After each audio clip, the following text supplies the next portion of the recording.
Welcome to Trinity Youth. My name is Marissa, and I'm honored to be on staff here at Trinity just since the new year. Because we have never formally met in person, I would like to introduce myself with a few fun facts so that maybe one day you can tell me a fun fact about yourself. I love spicy food, reading sci-fi novels, and big fluffy dogs. Last week, Judson also spoke about big fluffy dogs, but more than that, he talked about how God was walking alongside the Israelites all throughout their journey, that he was never far away. That means today we are jumping into the story on page 83. Moses and his people have been walking for a long time. And the end of this section of chapter 6, it talks about God asking Moses to hike up a mountain that has a great view of all the land God has promised them. Moses can see so far in every direction, he has finally led the people home. I think to understand better what Moses and the Israelites are feeling, we should get outside and go for a hike together. Moses has led his people out of Egypt because of God's grace and direction. Moses parts the Red Sea, he performs miracles, and he leads his people even when they doubt God. But God knows that they're not ready yet for the great future he has planned for them. We truly understand the weight of something when we appreciate it, earn it, and the timing is right. So the Israelites continue to trek. As the Israelites are on their journey to the land God has promised them, they make mistakes, break rules, doubt. But all that does not disqualify them from the goodness God has planned. After years of walking, never having a place to go home, God tells Moses that it's time. He asks Moses to walk to the top of a mountain that has this most beautiful lookout. God says to him, "This is the land I promised you." Have you ever struggled waiting patiently for something that you asked God for? That season of unknown waiting can be so hard. You can feel lost, hopeless, and confused. It can be hard to give your trust over to God. It can be hard to understand his plan. But there will be a top of a mountain for you. There will be a lookout spot waiting for you. In Proverbs chapter 3, verse 5 to 6, it says to trust in the Lord with all your heart and lean not on your own understanding.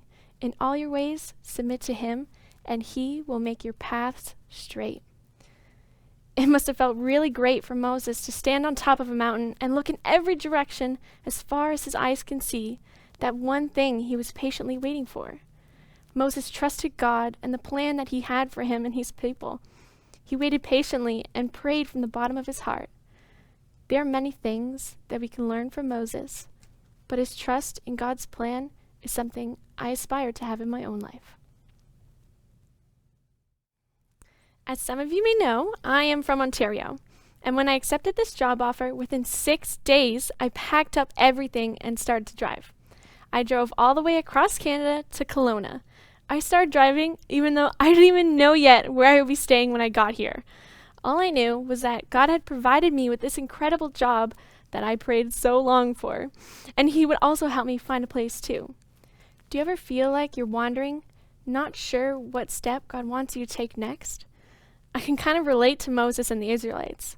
They were wandering for 40 years, praying for this land that they believed God would provide for them.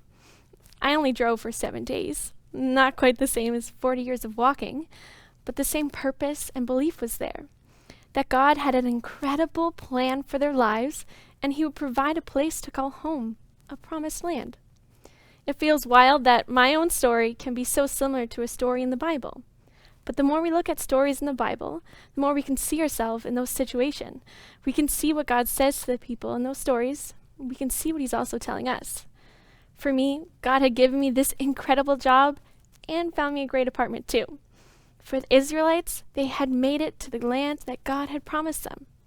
In Jeremiah 29:11, it says, "For I know the plans I have for you, declares the Lord. Plans to prosper you and not to harm you. Plans to give you hope and a future." I want you to remember this. God has such a cool plan for your life. He's making a way for you, and he is walking alongside you. For years and years, the main thing I would pray would be, God, I know you have an awesome plan for my life, and I want that. Please help me to hear your voice, and please help me to have the courage to follow it.